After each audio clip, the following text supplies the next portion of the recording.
1절로 4절 사도들이 우리에게 믿음을 좀 더해달라고 이 말씀, 이 예수님께 이 요구를 하게 된 배경이 그 말씀이 1절로 4절에 말씀이 나오는 거죠.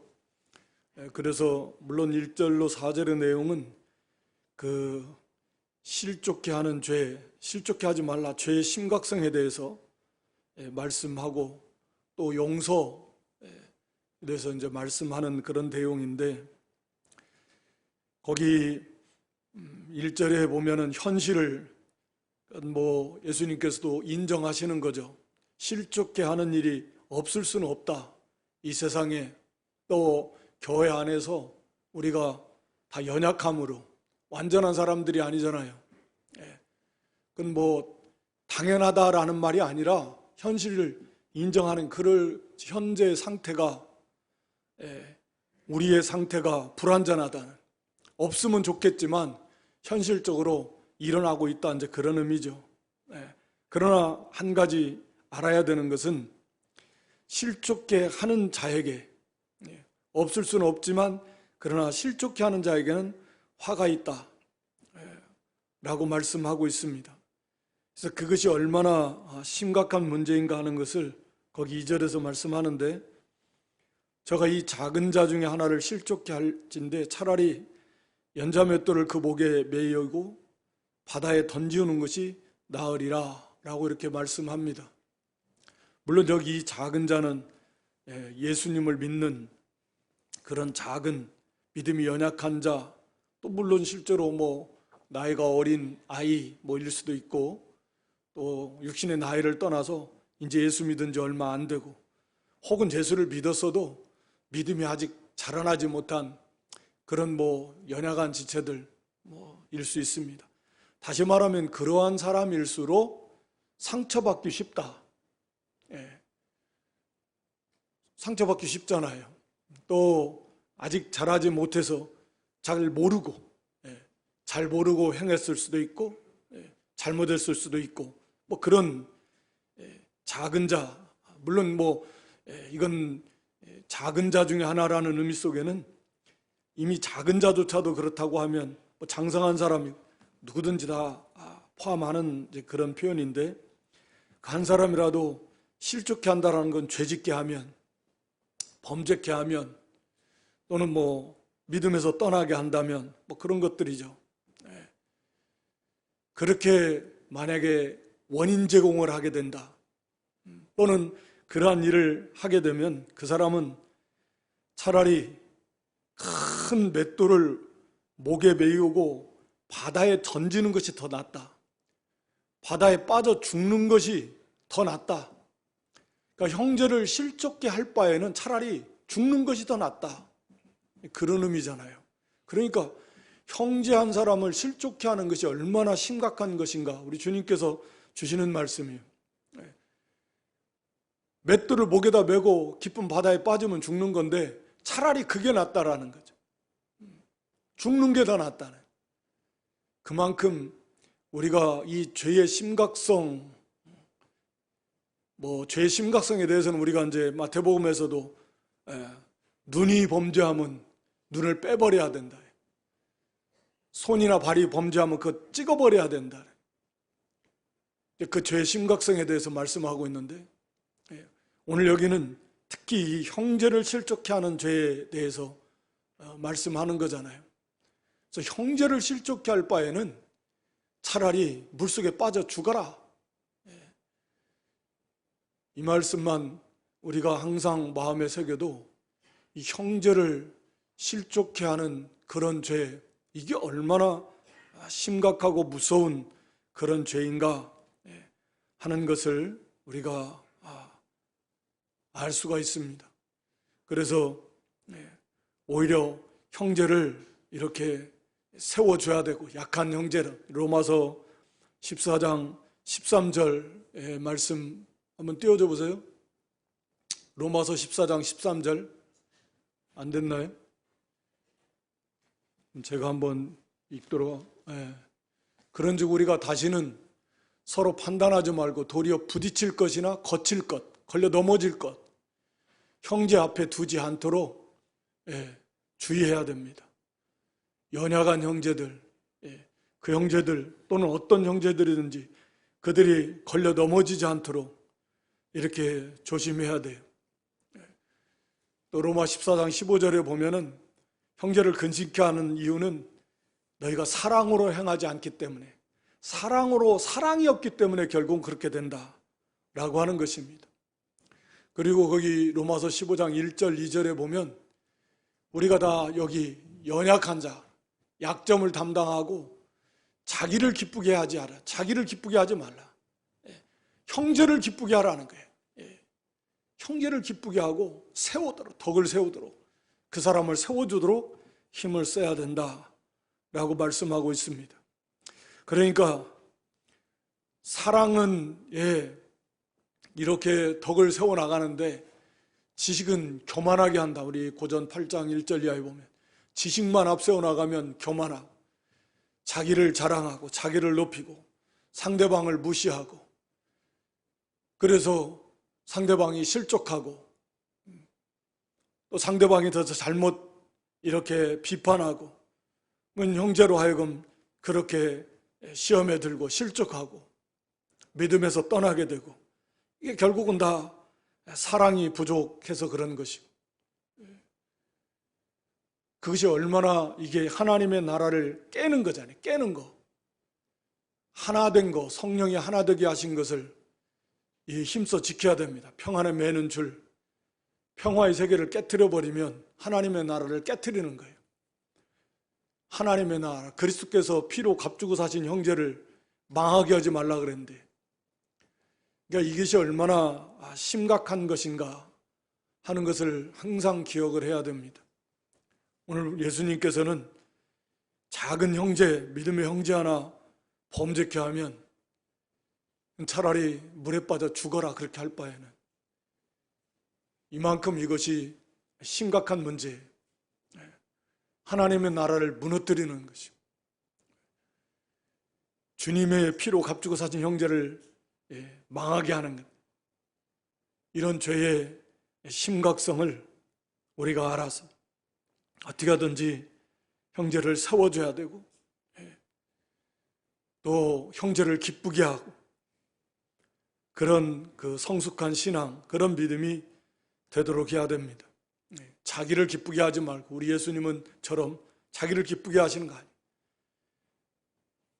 우리를 기쁘게 하시셔서 이 땅에 오시고 십자가에 피 흘려 몸짓게 죽으시고 그렇게 하심으로써 그 안에서 예수님은 하나님 안에서 하나님이 주시는 그런 기쁨으로 충만한 기쁨, 자기를 위하지 않았는데 기쁨이 충만한, 그게 그리스도의 세계예요. 자기를 기쁘게 할수록 기쁨은 없어집니다. 그리고 여기 오늘 본문 3절에서 보면 너희는 스스로 조심해라. 만일 형제가 죄를 범하거든 경계하고 회개하거든 용서하라. 스스로 조심하라. 우리가 형제를 실족케 하지 않도록 조심해야 됩니다. 물론 우리 스스로도 실족하지 않도록, 누가 뭐라고 해도 범죄하지 않도록, 또는 어떤 경우를 만나도 실족하지 않도록 그건 뭐 조심하라. 특히 이제 이 문맥 속에서 이 말씀은 그렇게 해당이 될 수 있는 거죠. 형제를 실족케 하지 않도록 조심해야 됩니다. 스스로 자신을 돌아보고, 그래서 우리가 듣기는 속히 하고 말하는 것도 더디하면서 항상 모든 걸 조심해서 형제를 세워주도록 해야 된다. 특히 3절에서는 만일 네 형제가 죄를 범하거든 경계하고, 이 경계하라는 단어의 원문의 뜻은 책망을 하는 뜻입니다. 문자적으로 경계한다라는 이 단어는 미리 조심해라, 죄 짓지 않도록 조심해라는 뜻인데 여기에 사용된 헬라어의 원어는 책망하라는 거죠. 왜냐하면 죄를 범하거든 그랬는데 죄를 범했는데 뭘 경계해요. 이미 죄를 범했는데. 이 죄를 범하면 책망하고 회개하거든 용서하라 라고 하는 것입니다. 그러니까 죄를 범했다는, 죄를 범하면 드러난 죄를, 자기에게 어떤 죄를 범했다든지 또 회개할 때 자기에게 용서를 구하는 거잖아요. 회개하면. 그러니까 어떤 사람이 나에게 어떤 죄를 범했다, 잘못을 행했다, 형제가. 그랬을 때에도 이 책망하는 것은 온유함으로 하라 그랬습니다. 온유함으로. 우리 갈라디아 6장 1절에 보면 형제가 죄를 지으면 너희는 온유한 심령으로 무슨 범죄한 일이 드러나거든 신령한 영적인 성도라면 항상 온유한 심령으로 이렇게 책망을 해야 됩니다. 또 디모데후서 2장 25절, 제가 아마 저기는 주지는 않은 것 같은데 제가 한번 읽어드리겠습니다. 디모데후서 2장 25절에 보면 거역하는 자를 온유함으로 징계할지니 혹 하나님이 저에게 회개함을 주사 진리를 알게 하실까 하며 저희로 깨어 마귀의 올무에서 벗어나 하나님께 사로잡힌 바 되어 그 뜻을 쫓게 하실까 함이라. 그러니까 온유함으로 사랑의 세계 속에서 죄를 이렇게 책망하는 거죠. 그러니까 사랑이 없이 온유함이 없이 하면 멀쩡한 사람도 우리가 말씀드렸듯이 이 과격한 말은 노를 격동시킨다 그랬습니다. 온유한 말은 노를 쉬게 해요. 화난 사람도 그 화를 가라앉히는 게 부드러운 말로 하면. 근데 과격하게 말하면 멀쩡하게 있는 사람도 화가 나게 한다. 속을 뒤집어 놓는다는 거예요. 그러니까 심지어 책망하는 말을 온유한 말로 하지 않는다면 역효과가 나는 거죠. 역효과. 사랑의 세계 속에서 해야 된다. 그러면서 자신도 얼마든지 그럴 수 있다. 우리 아까 갈라디아 6장 1절에 나온 대로 자신도 누구든지 나도 그러한 죄에 빠질 수 있다. 다 있지요. 나는 절대 그러지 않아. 그런 사람은 스스로 선줄로 생각하는 사람. 그건 벌써 넘어지는 겁니다. 뭐 이어서 그 말씀이 나오지만 그런 거죠. 그래서 온유함으로, 사랑으로, 그렇게 마치 부모가 어린 자녀가 이제 막 아주 어리니까 뭘 모르니까 실수하고 잘못했을 때 그걸 잘 사랑의 세계에서 온유함으로 이렇게 지적을 해서 알아듣도록 하는 거지. 그걸 가지고 막 이 과격하게 지나치게 그러면 이제 뭐 안 된다는 거죠. 그래서 죄를 범했을 때는 그렇게 책망할 때 언제나 온유함으로 사랑으로 책망을 해주고 하나님의 은혜 속에 회개하면 용서하라. 용서라는 말의 문자적인 의미는 완전히 멀리 떠나는 거예요. 이게 이제 이혼한다라는 단어에도 이렇게 번역이 됐는데 이 단어가 그러니까 완전히 관계가 없어져 버려, 끊어져 버리는 거죠. 그러니까 잊어버리는 거예요. 나 이제 그 일 두고두고 생각하지도 않아. 용서라는 건 그런 거 아예 그냥 잊어버리는. 그걸 시간 틈만 나면 끄집어내가지고 그때도 내가 이래가지고 했는데 이건 용서가 아니에요. 용서는 아예 그냥 이 문자적인 의미의 용서는 나하고는 관계없이 아예 끝나버렸어요. 이제 멀리 떠나가 버린 거예요. 관계없어요 이제. 그게 참된 용서의 의미예요. 하나님 우리를 그렇게 용서해 주신. 그러니까 그렇게 용서해 줘라. 심지어는 7번, 하루에 7번, 하루에 7번 잘못했다가 또 회개한다고 하면 이 회개는 사실 우리가 회개의 열매를 다 알 수는 없습니다. 엄밀한 의미에서 여기 4절에 내가 회개하노라 하거든, 이 말은 내가 회개한다, 잘못했다, 뭐 용서해달라, 진짜 마음이 그런지 아닌지 어떻게 알겠습니까? 하나님만이 아시는 거고 본인만 아는 거지. 그래도 그런 말 하면 용서해 주라. 그 말입니다. 예. 내가 볼 때는 그냥 말뿐인 것 같은데 그런 게 그렇게 하지 말고, 예, 물론 회개하는 사람은 진실로 회개해야 되겠지만 용서하는 입장에서는 내게 돌아와 내가 회개하노라 하거든, 예, 이 말만 이렇게 해도 그러면 용서해 줘라, 예, 라고 하는 것입니다. 그런데 만약에 여기 3절에 스스로 조심하라는 말씀 속에는 용서를 안 해주면 저쪽에서는 내가 모르고 또는 실수로 그래서 내가 잘못했어요, 그래서 내가 정말 사과하고 용서를 구했는데 안 들어줘. 그 다음 뭐 쳐다보지도 않고 말도 안 붙여주고, 그러면 실족합니다. 여기서 실족하는 것, 여기에 연결이 되어 있는 거예요. 형제가 잘못은 먼저 나한테 잘못을 했어요. 근데 그 형제가 나에게 용서를 구했어. 근데 내가 용서를 안 해주면 그 형제가 실족해 하니까 얼마나 누가 더 큰 죄를 짓는 거예요. 예수님 말씀에 비하면 오히려 결국은 내가 용서 안 해주는 내가 그 형제로 하여금 실족해 하면, 차라리 그럴 바에는 뭐라고 그랬어요? 큰 맷돌을 목에 대고 목에 메어가지고 깊은 바다에 빠져 죽는 것이 더 낫다 그랬는데 그런 죄를 짓게 된다라는 거죠.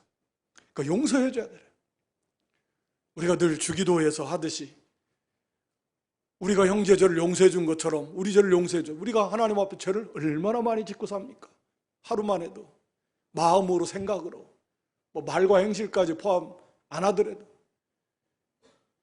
얼마나 많은 죄를 짓고 사는데, 그래서 하나님 앞에 늘 용서해 달라고 하면서 형제가 나한테 죄 지은 건 용서를 안 해주면 그게 되겠습니까? 네. 그리고 내가 용서를 안 해준다, 말로는 용서해 준다고 하면서 여기 말씀드렸잖아요, 그걸 완전히 잊어버리는 거예요. 이제 아예 관계없이 나하고 멀리 떠나버린 거예요. 완전한 용서. 그래서 온전히 화평하고 사랑하고, 그런데 그렇게 안 하는, 그래가지고 용서가 안 되는, 그래가지고 형제가 실족함. 그러면 어떻게 되겠습니까?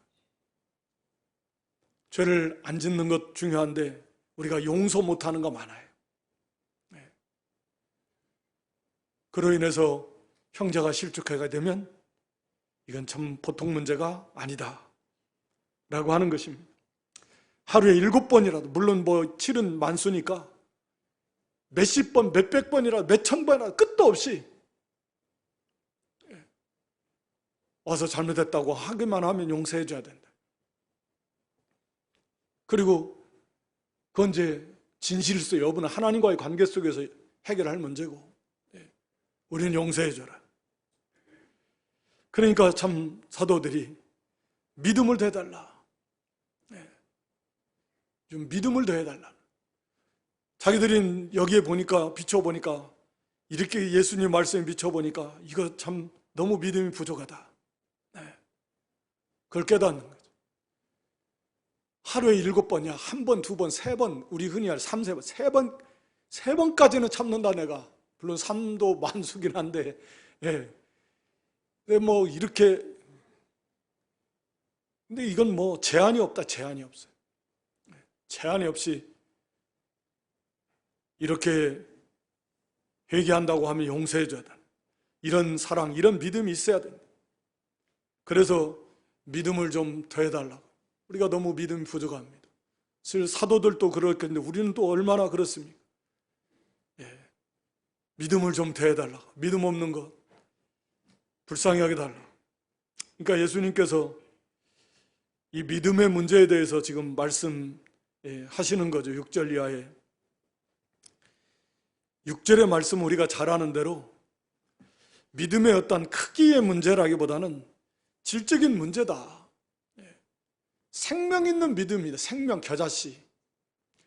겨자씨가 정말 작지만 뭐 씨 중에 제일 작다 그러잖아요. 너무너무 작은데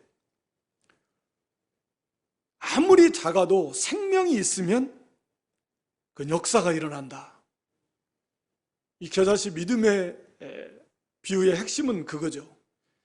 산 믿음, 살아있는 믿음, 생명 있는 믿음이 있으면 거기에는 역사가 일어난다. 여기 뽕나무 뿌리 또는 산도로 뭐 바다에 옮기우라.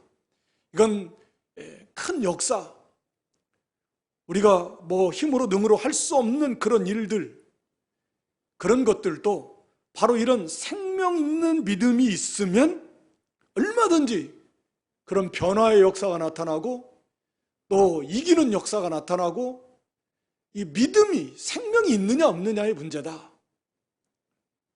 라고 하는 걸 말씀하는 거죠. 그리고 물론 생명이 있어야 자라나는 거죠. 생명 겨자씨가 자라나듯이 생명이 있으면 반드시 역사가 나타난다. 생명 있는 믿음이 중요하다. 겨자씨 하나일 만한 믿음, 생명 있는 믿음이 있었다면 이 뽕나무대로 뿌리가 뽑혀 바다에 심겨라 했을 것이요, 그것이 너에게 순종하였으리라. 그러니까 물론 다 제자들이 예수님을 믿는 믿음, 선물로 주신 믿음은 있는데, 이게 생명, 순종하는 믿음, 살아있는 참 믿음이 없다라고 하는 거죠. 말씀을 그대로 믿고 그대로 순종하는 믿음이 생명 있는 믿음이잖아요. 말씀이 그대로 믿어지고 그게 동의가 되어지고, 그래서 거기에 각오와 결심을 하게 되고 순종으로 이어지는 게, 그게 진짜 믿음, 생명 있는 믿음이다. 우리 야고보 1장 22절로 24절의 말씀인데, 너희는 도를 행하는 자가 되고 듣기만 하여 자기를 속이는 자가 되지 말라. 말씀을 행하지 않고 듣기만 하면 어떤 사람이 돼요? 자기를 스스로 속이는 자예요. 행하지 않고 말씀을 듣고 어떻게 해요? 야, 내 말씀 내가 배워서 안다. 그러면 자기 믿음이 그만큼 된 줄 아는 거예요. 그 스스로 속는 겁니다. 아, 이 말씀이 이런 뜻이야. 말씀 안에 내가 믿음이 자라나고 내가 이런 믿음이 됐다라고 스스로 속아요. 그 믿음이 행함이 없으면 그 믿음이 자기하고는 아무 관계없는, 자기 믿음이 아니에요. 그 믿음은 그냥 하나의 지식이지. 물론 지식 자체도 중요한, 지식이 없는데 어떻게 뭐 행함이 있겠습니까마는, 그러나 행하지 않아요. 그래서 여기 얼굴 보고 금방 잊어버리는 것처럼 말씀을 듣고도 행하지 아니하면 결국은 그 말씀이 자기 안에 머무르지 않아요. 생명이 되지 않습니다. 말씀이 다 잊어버려요. 얼굴 볼 때는 지금 뭐 이렇게 했는데 금방 우리 잊어먹잖아요. 말씀을 듣고는 뭐 된 줄 알았는데 그 말씀이 행함이 없으니까 자기 안에 뿌리를 내리거나 뭐 당연히 자라고 열매 맺지 못해요. 아무 유익이 없다네. 그러면서도 자신은 믿음이 있는 줄 속으면 안 된다. 우리가 잘 아는 대로 야고보 2장 14절에 행함이 없는 믿음이 뭐 너를 구원하겠는가? 무슨 유익이 있겠는가? 그건 왜? 진짜 믿음이 아닌데. 진짜 믿음이 아닌데 무슨 유익이 있겠냐 말이에요. 그래서 야고보 2장 마지막 26절에 보면 영혼 없는 몸이 죽은 것 같이 우리 행함이 없는 믿음 뭐예요? 죽은 것이요. 그래서 여기 겨자씨의 믿음의 비유는 생명입니다. 생명. 생명이 있으면 행함이 있는 것이고 마음으로 믿고 몸으로 행하는 것이고 말씀을 믿고 순종하는 것입니다. 그러면 거기에 역사가 나타납니다. 믿음이 자라나고 뽕나무 뿌리가 뽑히는 역사가 나타나고 산이 옮겨서 바다에 심겨지는 역사가 나타나고, 우리 인간의 생각으로는 안 될 것 같아도 말씀으로 순종하며 순종해서 나갈 때 역사가 나타나는, 변화의 일이 일어나는 게 되는 겁니다.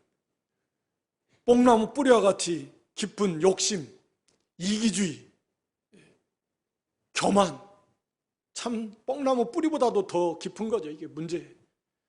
이런 것들을 뽑혀 나갈 수 있는, 하나님의 말씀을 순종해라.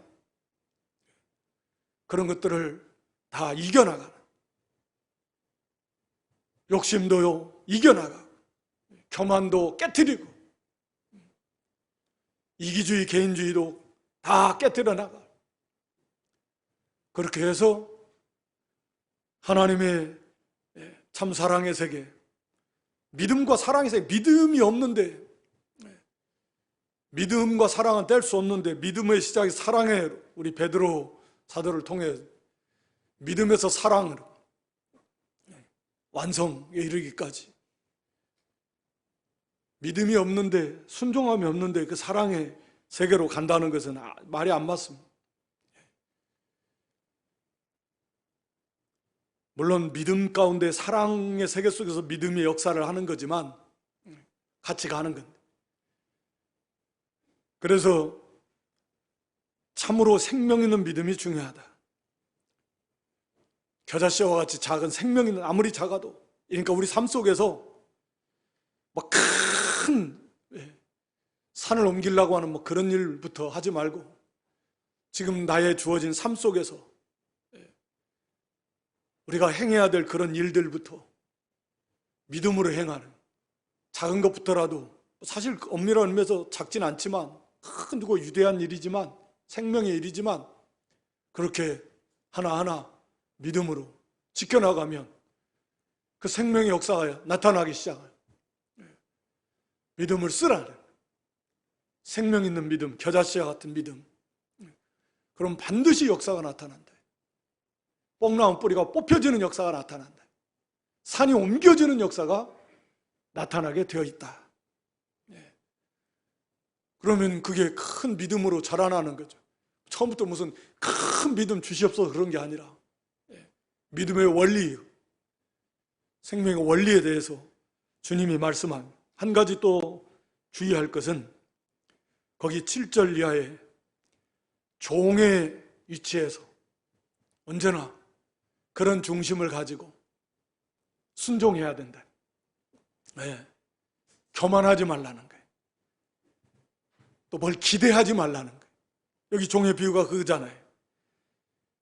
너희 중에 누게 밭을 갈거나 양을 치거나 하는 종, 이건 종이 할 일이에요.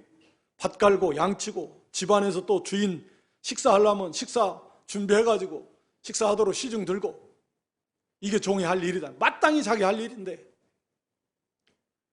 그 종이 자기 할 일 밭에 가서 밭 갈고 양을 치고 집에 들어오면은 저대로 곧 와 앉아서 먹으라 할 자가 있느냐? 종이니까. 집에 오면 또 주인의 시중 들고 도리어 저대로 내 먹을 거 예비하라. 또 먹는 동안에 또 옆에 띠를 띠고 옆에 서서 주인이 필요한 대로, 필요한 거 또 이렇게 옆에서 서빙 해줘야 되니까 수종 들으라. 그게 종이 할 일이라. 그렇게 다 해야 되는데, 그리고 다 했다고 고맙다, 사례 감사, 주인이 그렇게 하겠냐? 당연히 자기는 할 일이.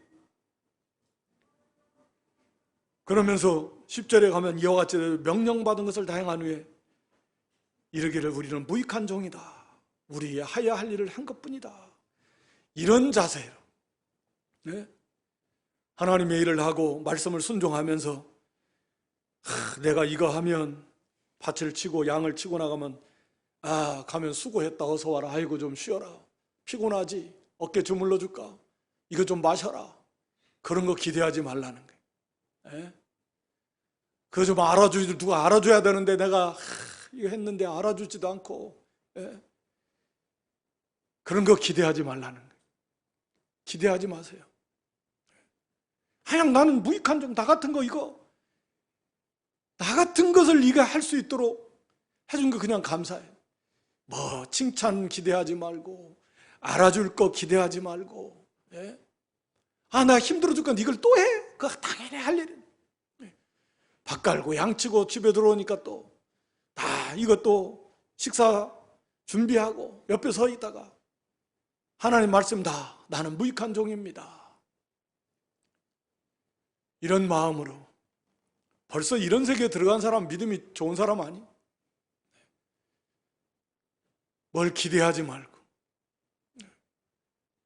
알아주길 기대하지 말고, 그렇게 마땅히 해야 될 일을 한 것뿐입니다. 나 같은 무익한 것을 이렇게 종 삼아주신, 자녀 삼아주신 것 너무 감사. 그런 겸손한 자세로 또 충성된 가운데 일을 해라. 그런 가운데서 믿음이 자라나는, 순종하면서 교만하고 또는 대접받을 생각하다가 그러다가 결국은 넘어지고 거기서 원망이 나오고 불평이 나오고 믿음이 자라나지 못하는, 우리 여기 믿음이 자라나는, 믿음을 더하소서, 겨자씨와 같은 생명 있는 믿음이 있어야 된다. 작은 것도 믿음으로 순종한, 반드시 역사가 나타난다. 순종하면, 하나님 말씀을 순종하면서 종의, 무익한 종의 비유처럼 그냥 당연히 해야 될 일을 한 것뿐입니다. 누가 알아주고 인정해주고 칭찬해주고 또 이제 그만 그걸 자기를 높여주고 이런 거 기대하지 말고 무익한 종의 비유처럼 해라. 그렇게 할 때 그 사람의 믿음은 쑥쑥 자라나게 될 것이고 큰 믿음, 성숙한 신앙으로 자라나게 될 것이다 라고 하는 것입니다. 여기 11절로 19절은 10명의 문둥병자가 고침받고 돌아온 내용인데, 예수님 가실 때, 예루살렘으로 가실 때 사마리아와 갈릴 사이를 지나가시는데 한 촌에 문둥병자 10명이 아마 모여서 있었던 것 같아요. 우리가 아는 대로 문둥병은 격리돼서 따로 살아야 됩니다. 그 성 안에 들어가지 못하잖아요. 멀리 옮겨져 전염되지 않도록 따로 살아야 되고, 또 혹시 모르는 사람이 가까이 오면은 막 소리를 지르라고 그랬습니다. 그 입을 가리우고 오늘날처럼 마스크 쓰고, 부정하다 부정하다, 여기 부정한 있으니까 가까이 오지 말라, 막 가족도 떠나고 사람답게 살지 못하고 비참하게 사는 거죠. 근데 여기는 10사람이 같이 모여서, 이 중에 보면 유대인들, 사마리아 사람 한 사람하고 나머지는 아마 유대인 9명인데, 사람 괜찮을 때는 사마리아 사람 엄청 무시했지만 같이 문둥병 되고 보니까 하여튼 간에 이 문둥병자가 비참한 가운데 있다가 예수님의 소식은, 소문은 다 들으니까 지나갈 때 예수님 앞에 막 부르짖었습니다. 멀리 서서 가까이 못 가고 소리를 높여 예수 선생님이 우리를 긍휼히 여기소서. 그러니까 예수님께서 보시고 불쌍히 여기셔서 가서 제사장들에게 너희 몸을 보이라. 제사장들에게 너희 몸을 보이라. 이 말은 원래 우리가 레위기 13장이나 14장에 보면 문둥병에 대해서 판결을 해주는 게 제사장이거든요. 문둥병 걸렸을 때도 이건 문둥병자다, 또는 문둥병이 나았을 때도 이 사람 나았다. 그래가지고 그 사람으로 하여금 이제 복귀해서 다시 사회 가정으로, 사회 품으로 돌아오도록 그 인정해주는 게, 판결해주는 게 제사장이 하는 일이거든요. 그러니까 여기서 제사장에 가서 보이라는 말은 제사장에 가서 판결을 받고 이제 사회로, 가족의 품으로 돌아가라, 그 말이잖아요. 그러니까 사실 놀란 거죠. 아직 이들은 문둥병 낫지도 않았지만 예수님 말씀은 제사장들에게 가서 보라, 너희 몸을 보여. 그리고 그 제사장에게 이제 깨끗하게 나은 것을 제사장에게 인정받고 가족의 품으로 돌아가라, 사회 속으로 돌아가라 라고 하는 그런 말씀이거든요. 그런데 그들이 갔습니다. 저희가 가다가, 그러니까 이것도 대단한 믿음이라고 할 수 있는데, 순종할 때 역사가 나타나는 거죠. 많은 경우에는 예수님께서 보통 내가 이 일 할 줄을 믿느냐, 믿음대로 되라, 보통 예수님은 그런 경우 믿음대로 되라, 또 믿느냐 물어보시고 그렇게 해서 고쳐주시고, 또 앞에서는 문둥병자에게 손을 얹어서 만져주셔서 고쳐주시고, 그런데 여기는 제사장이가 가서 네 몸을 보이라. 믿음이 있는 거예요. 아니 지금 낫지도 않았는데 제사장 보이러 갔다가는 어떤 현상이 일어나겠습니까? 사람들이 돌로 던져가지고 어디 지금 문둥병자가 사람들에게 가까이 오면 그거 올 수가 없어요. 돌에 맞아 죽지. 그런데 예수님 말씀은 제사장에 가서 보이라는 겁니다. 그래도 그 말씀을 믿고 갔습니다. 근데 가다가 나은 거죠. 그러니까 순종하면 역사가 나타난다는 거죠. 말씀을 믿고 순종하니까 그래서 가다가 깨끗함을 받았어요. 근데 문제는 여기서부터 나오는데 그 중에 한 사람이 자기가 나은 것을 보고 큰 소리로 하나님께 영광을 돌리며 돌아와서 예수의 발 아래 엎드려 살해했습니다. 감사해요. 그 사람은 사마리아인. 나머지 9사람은 예수께서 말씀하시는데 10사람이 다 깨끗함을 받지 아니하였느냐? 그 9은 어디 있느냐? 이 이방인 외에는 하나님께 영광을 돌리러 온 자가 없느냐? 하시고 그에게 이르시되 일어나 가라, 내 믿음이 너를 구원하였느니라. 그러니까 이 10사람이 다 고침받았는데 이 문둥병자 사마리아 이 한 사람만 자기의 나은 것을 보고 큰 소리로 하나님께 영광을 돌리면서 예수님 앞에 발 아래 엎드려 살해했다 라고 하는 것입니다. 이 말씀을 통해서 말씀하는 것은 이 사마리아인은 자기 육신의 질병이 나은 것을 보면서 뭘 봤냐면 예수 그리스도를 발견한 거죠. 하나님께 영광을 돌렸고 예수의 발 아래 엎드려 살해했다. 살해했다라는 이 단어는 일반적으로 하나님께 감사하며 영광을 돌 때 쓰이는 단어 중에 하나인데, 그러니까 이 말은 바로 예수님이 그리스도 메시아라고 하는 것을 이 사마리아인이 여기서 확실히 발견한 거예요. 믿은 거예요. 깨달은 거죠. 그래서 그 예수님께 엎드려서 경배함, 하나님께 영광을 돌린다. 결국은 당시에 유대인들 많은 사람들이 예수님 보고 귀신의 왕이 들려가지고 병을 고쳐준다, 귀신을 쫓아낸다, 온갖 사마리아인이다, 이방인이다, 이단이다. 그런데 하나님께 영광을 돌린다는 하나님의 보내신 메시아다 라는 그런 증거, 고백이거든요. 하나님께 영광을 돌리면서 그 예수님께 엎드려 경배하는, 하나님께 경배하는 것, 신께 영광을 돌리는 그런 믿음의 자세를 취했다라고 하는 것은 이 사마리아 문둥병 고침받은 사람은 육신의 이 질병이 나음을 통해서 그 예수 그리스도를 발견한 거죠. 그래서 예수님께서 여기 내 믿음이 너를 구원했다라는 말은 결국은 이미 이 사람 육신은 깨끗하게 나았고 이 육신의 나음을 통해서 예수님을 발견한 거죠. 그래서 그 영혼이 구원받은 거죠. 그러니까 예수님이 이 육신의 질병을 고쳐주는 가장 주된 이유가 바로 여기에 있는 거죠. 예수님 메시아 되는 것. 단순히 육신의 질병을 고쳐주는 그런 목적도 물론 있지만 그렇다면 다 고쳐줘요. 그 육신의 질병을 고쳐주심으로써 예수님이 메시아시다. 그걸 발견하지 못한다면 여기 돌아가버린 그냥 가버린 10명의 유대인들처럼 육신의 질병은 고침받았는데 구원받았는데 육신의 질병으로부터 구원받았는데 그것만 해도 큰 거지만 결국 그것으로 끝나버렸다. 그걸 통해서 예수가 그리스도인 것을 발견해야 되는데 예수가 그리스도인 걸 모르는 거예요.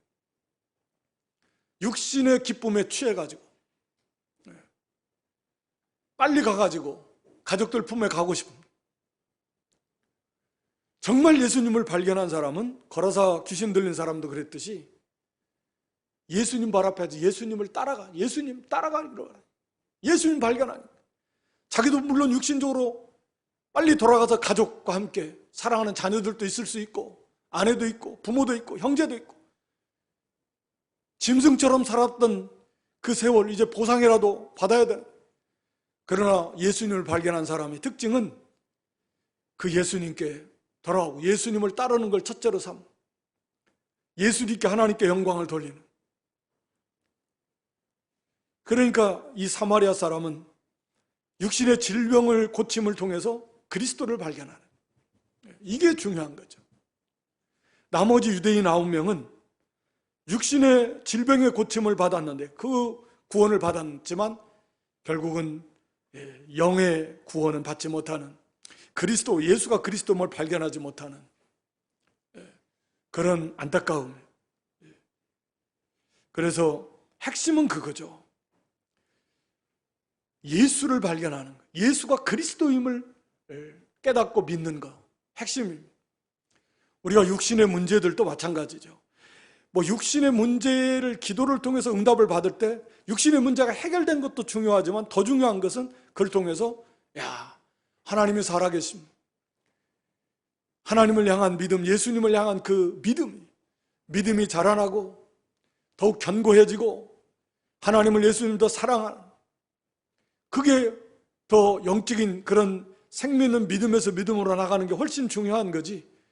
그저 육신의 문제만 해결이 되고 그것으로 끝나버린다면 그와 같은 일이 계속 반복이 되다가 그런 거죠. 자라나지 못하고 그러다가 결국은 그게 안 되면 실족해버리는 그런 일들이 많습니다.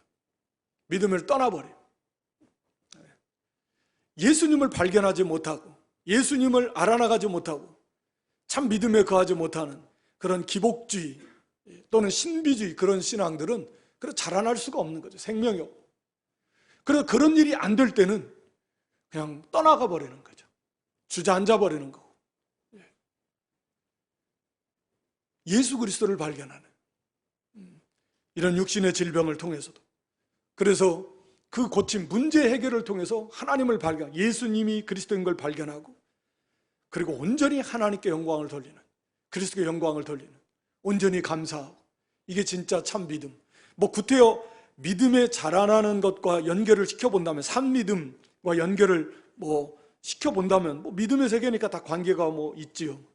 감사하는 신앙, 어떤 예수님을 발견하고 그 예수님께 감사하는 그런 믿음, 그게 진짜 산 믿음, 그 믿음에서 믿음으로 나아가는 믿음이라 할 수 있겠습니다. 오늘 여기 실족해 하는 그런 죄에 대해서, 죄의 심각성, 모든 죄가 참 심각하지만 오늘 본문은 형제를 실족해 하는 것이 얼마나 무서운 큰 심각한 문제인가, 우리가 이걸 좀 정말 기억하면서 우리가 형제를 실족해 하지 않도록, 또 용서의 문제, 용서해 주지 않음으로 또 실족할 수도 있고, 그래서 형제를 용서해주는, 진정으로 용서해주는, 다 실수합니다.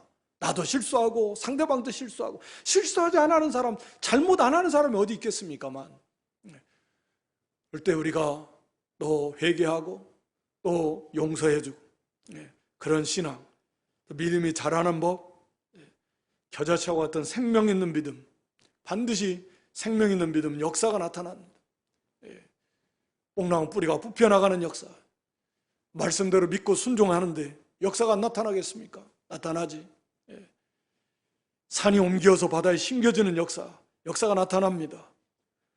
그리고 무익한 종과 같은 그런 자세로서 해야 할 일을 한 것뿐입니다. 까지 겸손하고 종의 자세로서 말씀을 순종하고, 그래서 성숙한 신앙으로 자라나고, 육체의 문제 해결을 통해서 그리스도를 참으로 깊게 발견하고, 모든 감사하는, 오직 영광은 하나님께만, 그리스도께만 돌리는 그런 신앙이 될 수 있기를 주님의 이름으로 축원합니다.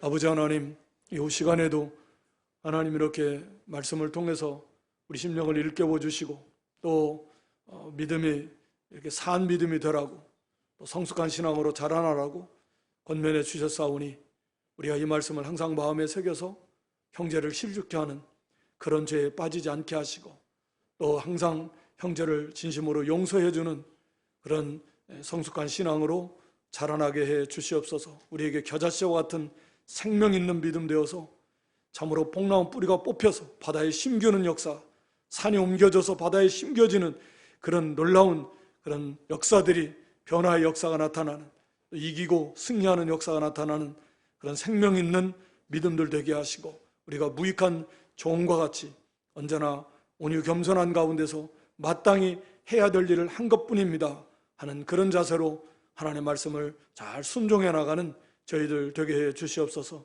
육신의 어려운 문제, 문둥병자 고침받았던 것 같은 그런 육신의 문제 해결을 통해서 그리스도를 좀 더 깊이 온전히 발견하고 하나님께만, 그리스도께만 감사하며 영광을 돌리는 그런 믿음에서 믿음으로 나아가는 그런 신앙들 되게 해 주시옵소서. 예수님의 이름으로 기도드리옵나이다.